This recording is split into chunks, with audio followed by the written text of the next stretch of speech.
আসসালামু আলাইকুম। ম্যাথমেটিক্স 2 পরীক্ষা ম্যাথমেটিক্স 2 এর একটা মডেল টেস্ট নিয়ে আসলাম। তো এইখানে আমরা দেখতে পাচ্ছি ক বিভাগে আমরা জানি অতি সংক্ষিপ্ত প্রশ্ন থাকে 10টা। তো 10টা অতি সংক্ষিপ্ত প্রশ্ন ই টু দি পাওয়ার এক্স ধারাটি লিখো। এখানে একটা আংশিক ভগ্নাংশ দেওয়া আছে, ডিফারেন্সিয়েশন দেওয়া আছে, 4 ভেক্টর, 5 দেখেন ফাংশন, 6 7 8 9 10 এই হচ্ছে টোটাল 10টা মডেল টেস্টের ম্যাথমেটিক্স 2 অতি সংক্ষিপ্ত হচ্ছে এই 10টা। এখন চলে যাব হচ্ছে আমরা সংক্ষিপ্ত প্রশ্নে।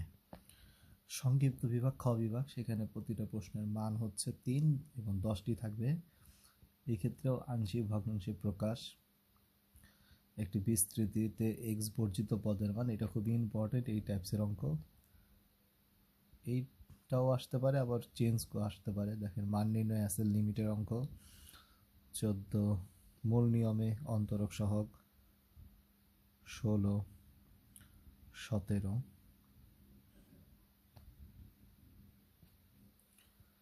এই হচ্ছে টোটাল 18, 19, 20 সংক্ষিপ্ত প্রশ্ন 10টা, 3 মার্কস করে। এবার চলে যাব আমরা হচ্ছে গ বিভাগ।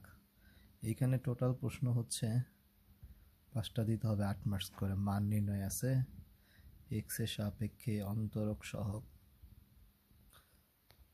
এখন 23 নাম্বার, 21তম 22তম পদ দুইটি পরস্পর সমান হলে এক্স এর মান, 24 প্রমাণ, 25 ভেক্টর, 26 যোজিত ফল, এবং লাস্টে হচ্ছে আরেকটা অঙ্ক এবিসি ত্রিভুজের শীর্ষবিন্দুর অবস্থান ভেক্টর দেয়া আছে, প্রমাণ করতে হবে ত্রিভুজটি একটি সমদ্বিবাহু সমকোণী ত্রিভুজ।